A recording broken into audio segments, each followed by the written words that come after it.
नमस्कार साथियों, स्वागत है आपका दृष्टि आईएएस की इस नई वीडियो में। चलिए आज के एपिसोड की शुरुआत करते हैं और आज के एपिसोड की शुरुआत पिछले एपिसोड के अभ्यास प्रश्न से करेंगे। पिछले एपिसोड का अभ्यास प्रश्न क्या था? एशियाई आर्थिक एकीकरण रिपोर्ट यानी AEIR निम्नलिखित में से किसके द्वारा जारी की जाती है? आपके ऑप्शंस हैं option A New Development Bank, option B Asian Development Bank, option C विश्व बैंक, ऑप्शन डी दक्षिण पूर्व एशियाई राष्ट्रों का संघ। चलिए इसके विश्लेषण को देखते हैं और इसके विश्लेषण के आधार पर इसके उत्तर को जानेंगे। एशियाई आर्थिक एकीकरण रिपोर्ट एशियाई विकास बैंक द्वारा जारी एक वार्षिक प्रकाशन है। इसके आधार पर आपको पता लग जाएगा कि इसका उत्तर विकल्प बी है। इसमें क्षेत्रीय सहयोग और एकीकरण यानी एशियाई आर्थिक एकीकरण रिपोर्ट में क्षेत्रीय सहयोग और एकीकरण पर नवीनतम रुझानों एवं विश्लेषण को शामिल किया गया है, विशेष रूप से व्यापार, निवेश, वित्तीय प्रवाह तथा लोगों की आवाजाही के क्षेत्रों में। इस रिपोर्ट में क्षेत्र के लिए अत्यधिक प्रासंगिक मुद्दों और RCI यानी रीजनल कोऑपरेशन एंड इंटीग्रेशन के लिए नीतिगत निहितार्थों पर एक थीम अध्याय भी शामिल है कि वर्ष 2024 AEIR थीम अध्याय डीकार्बोनाइजिंग वैश्विक मूल्य श्रृंखला के महत्वपूर्ण मुद्दों पर केंद्रित है।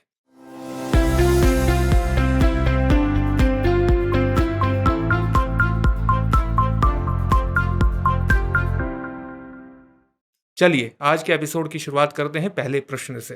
पहला प्रश्न है वार्षिक शिक्षा स्थिति रिपोर्ट यानी ASER के संबंध में विचार कीजिए। पहला कथन है एनजीओ प्रथम द्वारा बियॉन्ड बेसिक्स शीर्षक से 18वीं वार्षिक शिक्षा स्थिति रिपोर्ट यानी ASER 2023 जारी की गई। दूसरा कथन है ASER एक वार्षिक नागरिक नेतृत्व वाला सर्वेक्षण है जिसका उद्देश्य यह समझना है कि ग्रामीण भारत में बच्चे स्कूल में नामांकित हैं या नहीं और वे क्या सीख रहे हैं।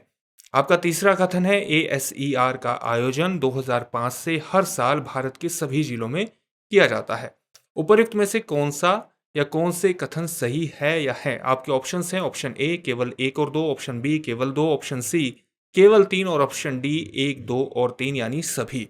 विश्लेषण क्या है? विश्लेषण यह है कि शिक्षा की 18वीं वार्षिक स्थिति रिपोर्ट 2023 जिसका शीर्षक बियॉन्ड बेसिक्स है, एनजीओ प्रथम द्वारा जारी की गई है, अतः कथन एक सही है। ASER एक वार्षिक नागरिक नेतृत्व वाला सर्वेक्षण है जिसका उद्देश्य यह समझना है कि ग्रामीण भारत में बच्चे स्कूल में नामांकित हैं या नहीं और वे क्या सीख रहे हैं, अतः कथन 2 भी सही है। ASER का आयोजन 2005 से हर साल भारत के सभी ग्रामीण जिलों में किया जाता है। यह भारत में सबसे बड़ा नागरिक नेतृत्व वाला सर्वेक्षण है, अतः कथन 3 सही नहीं है और इस प्रकार से कथन 1 और 2 सही हो जाते हैं, यानी ए विकल्प इसका उत्तर हो जाएगा। चलिए अगला प्रश्न देखते हैं। अगला प्रश्न है अंतर्राष्ट्रीय ऊर्जा एजेंसी के संदर्भ में निम्नलिखित कथनों पर विचार कीजिए। आपका पहला कथन है अंतर्राष्ट्रीय ऊर्जा एजेंसी द्वारा इलेक्ट्रिसिटी 2024 रिपोर्ट जारी की गई है। दूसरा कथन है अंतर्राष्ट्रीय ऊर्जा एजेंसी के अनुसार कोयला विद्युत संयंत्र वैश्विक ग्रीन हाउस गैस उत्सर्जन का 5वां हिस्सा उत्पन्न करते हैं। उपर्युक्त में से कौन सा या से कथन सही है या है? आपके ऑप्शन से ऑप्शन ए केवल 1, ऑप्शन बी केवल 2, ऑप्शन सी 1 और 2 दोनों, ऑप्शन डी न तो 1 और न ही 2। चलिए इसका भी विश्लेषण देखते हैं और विश्लेषण के आधार पर इसके उत्तर को देखने का प्रयास करेंगे।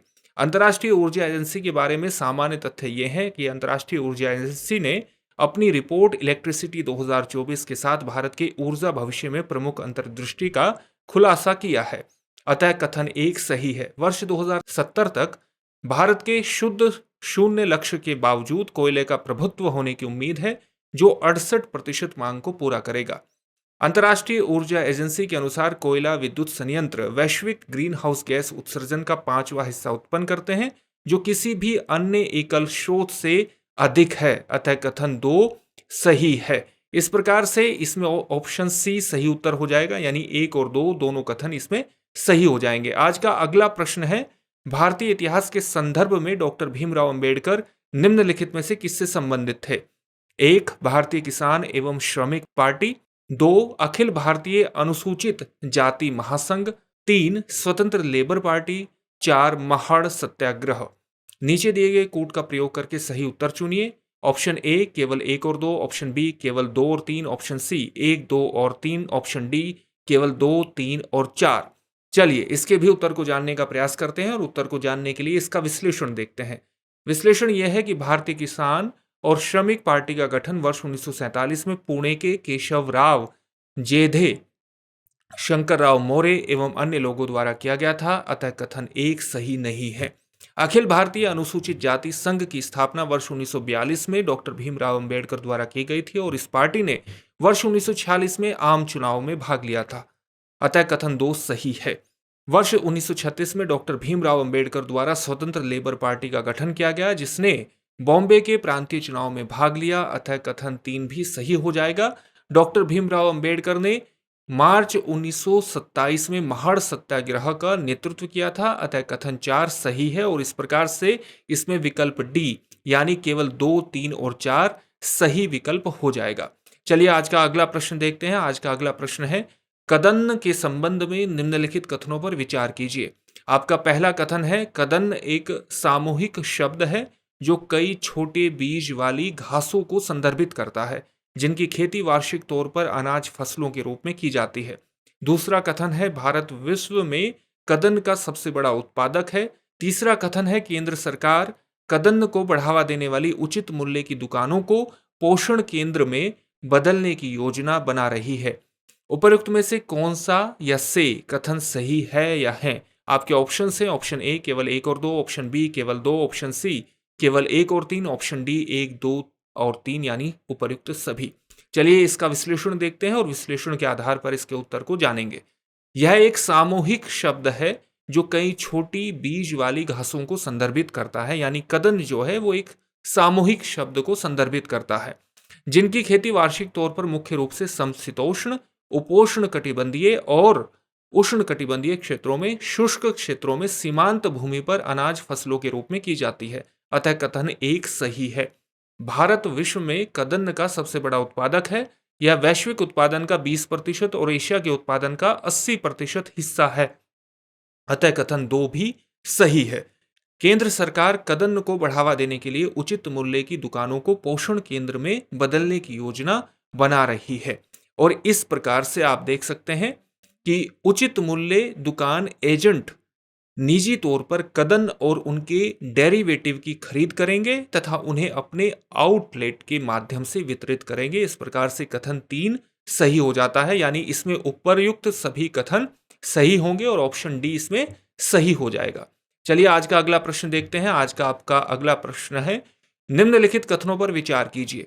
पहला कथन है, राष्ट्रीय परिवार स्वास्थ्य सर्वेक्षण 5 के अनुसार वर्ष 2019-2020 में 5 वर्ष से कम आयु के लगभग 35% बच्चे अविकसित पाए गए।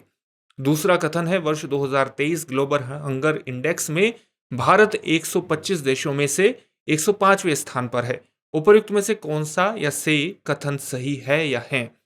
आपके ऑप्शन हैं, ऑप्शन ए केवल 1, ऑप्शन बी केवल 2, ऑप्शन सी 1 और 2 दोनों, ऑप्शन डी न तो 1 और न ही 2। चलिए इसके विश्लेषण के आधार पर इसके उत्तर को जानेंगे।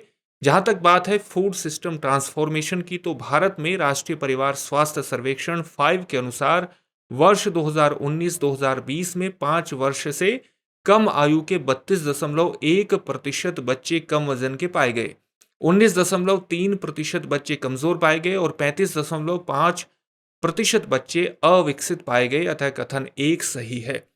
वर्ष 2023 ग्लोबल हंगर इंडेक्स भारत को 125 देशों में से 111वां स्थान देता है। यह देश के लिए भूख की गंभीरता के स्तर को गंभीर बताता है, अतः कथन 2 सही नहीं है और इस प्रकार से इसका जो उत्तर हो जाएगा वो उत्तर हो जाएगा ऑप्शन ए केवल 1। चलिए आज का अगला प्रश्न देखते हैं। आज का अगला प्रश्न है, बेसल थर्ड मानदंडों के संदर्भ में निम्नलिखित कथनों पर विचार कीजिए। आपका पहला कथन है, बेसल थर्ड मानदंड बैंकिंग पर्यवेक्षण पर बेसल समिति द्वारा जारी किए गए अंतर्राष्ट्रीय बैंकिंग नियम है। दूसरा कथन है, बैंकिंग पर्यवेक्षण पर बेसल समिति की स्थापना वर्ष 1974 में ग्रुप ऑफ 10 या G10 के केंद्रीय बैंक गवर्नरों द्वारा की गई थी। तीसरा कथन है, तरलता कवरेज अनुपात यानी LCR अल्पकालिक दायित्वों को पूर्ण करने के लिए वित्तीय संस्थानों द्वारा रखी गई तरल संपत्तियों को दर्शाता है। उपर्युक्त में से कितने कथन सही हैं? आपको ये नहीं बताना कि कौन कौन सा कथन सही है, बल्कि ये बताना है कि उपर्युक्त में से कथन कितने संख्या में सही हैं। आपके ऑप्शन हैं ऑप्शन ए केवल 1, ऑप्शन बी केवल 2, ऑप्शन सी सभी 3 या ऑप्शन डी इनमें से कोई भी नहीं। चलिए इसका विश्लेषण देखते हैं। विश्लेषण यह है कि बेसल थर्ड मानदंड अंतर्राष्ट्रीय बैंकिंग प्रणाली को मजबूत करने के लक्ष्य के साथ बैंकिंग पर्यवेक्षण पर बेसल समिति द्वारा जारी किए गए अंतर्राष्ट्रीय बैंकिंग नियम है, अतः कथन 1 सही है। बैंकिंग पर्यवेक्षण पर बेसल समिति, जिसे BCBS के नाम से जाना जाता है, इसकी स्थापना वर्ष 1974 में वित्तीय बाजारों में व्यवधानों के जवाब में 10 देशों के समूह या G10 के देशों के केंद्रीय बैंक गवर्नरों द्वारा की गई थी, अतः कथन 2 सही है। तरलता कवरेज अनुपात यानी LCR अल्पकालिक दायित्वों को पूर्ण करने के लिए वित्तीय संस्थानों द्वारा रखी गई तरल संपत्तियों को दर्शाता है, अतः कथन 3 सही है। अगला प्रश्न है आज का, आधार क्षरण और लाभ हस्तांतरण यानी BEPS जो कभी कभी चर्चा में रहता है, निम्नलिखित में से किससे संबंधित है? आपके ऑप्शन है ऑप्शन ए तटीय क्षेत्रों में भूमि क्षरण और मृदा उर्वरता का ह्रास, ऑप्शन बी बहुराष्ट्रीय कंपनियों द्वारा खनन पट्टा, ऑप्शन सी जलवायु वित्त में भ्रष्टाचार, ऑप्शन डी बहुराष्ट्रीय कंपनियों द्वारा कर चोरी पर अंकुश लगाना। चलिए इसका विश्लेषण देखते हैं और इसका विश्लेषण यह है कि आधार क्षरण और लाभ हस्तांतरण बहुराष्ट्रीय उद्यमों द्वारा उपयोग की जाने वाली कर नियोजन रणनीतियों को संदर्भित करता है जो कर भुगतान से बचने के लिए कर नियमों में अंतराल एवं बेमेल यानी मिसमैचेस का लाभ उठाती हैं, अतः विकल्प डी सही है। BEPS उन कंपनियों के लिए अंतर्राष्ट्रीय कराधान में अंतर को कम करने का प्रयास करता है जो कथित तौर पर कराधान से बचती हैं या कर व्युत्क्रमण चालू संचालन में संलग्न होकर या अमूर्त वस्तुओं को न्यून कर क्षेत्राधिकार में हस्तांतरित करके अपने गृह देश में कर का बोझ कम करती हैं। OECD ने उन मुख्य क्षेत्रों को संबोधित करने के लिए 15 कार्यात्मक वस्तुओं को जारी किया है जहां उन्हें लगता है कि कंपनियां लाभ के इस बदलाव को आक्रामक रूप से पूरा कर रही हैं। इस प्रकार से जो विकल्प डी है इसमें सही उत्तर हो जाएगा, यानी बहुराष्ट्रीय कंपनियों द्वारा कर चोरी पर अंकुश लगाना एक सही विकल्प होगा। चलिए आज का अगला प्रश्न देखते हैं। आज का अगला प्रश्न है, निम्नलिखित कथनों पर विचार कीजिए। आपका पहला कथन है, नवंबर 2024 में नेपैताव म्यांमार में आयोजित 12वें आसियान भारत शिखर सम्मेलन में भारत ने औपचारिक रूप से एक्ट ईस्ट नीति को प्रतिपादित किया। कथन दूसरा है, दक्षिण पूर्व एशियाई देशों का संगठन यानी आसियान भारत का चौथा सबसे बड़ा व्यापारिक भागीदार है। उपरोक्त में से कौन सा या से कथन सही है या है? आपके ऑप्शंस हैं ऑप्शन ए केवल 1, ऑप्शन बी केवल 2, ऑप्शन सी 1 और 2 दोनों, ऑप्शन डी न तो 1 और न ही 2। चलिए इसके उत्तर को जानने का प्रयास करते हैं इसके विश्लेषण के आधार पर, और इसका विश्लेषण यह है कि लुक ईस्ट पॉलिसी वर्तमान में एक गतिशील एवं कार्रवाई उन्मुख एक्ट ईस्ट पॉलिसी में परिवर्तित हो गई है। नवंबर 2014 में म्यांमार के नेपैताव में आयोजित 12वें आसियान भारत शिखर सम्मेलन और 9वें पूर्वी एशिया शिखर सम्मेलन में भारत के प्रधानमंत्री ने औपचारिक रूप से एक्ट ईस्ट नीति की घोषणा की, अतः कथन 1 सही है।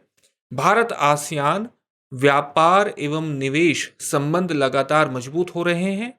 आसियान भारत का चौथा सबसे बड़ा व्यापारिक भागीदार है, अतः कथन 2 सही है। आसियान के साथ भारत का व्यापार 81.33 बिलियन अमेरिकी डॉलर अर्थात भारत के कुल व्यापार का लगभग 10.6% है। चलिए आज के अभ्यास प्रश्न को देखते हैं। इस प्रश्न का उत्तर आपको कमेंट बॉक्स में कमेंट करके देना होगा।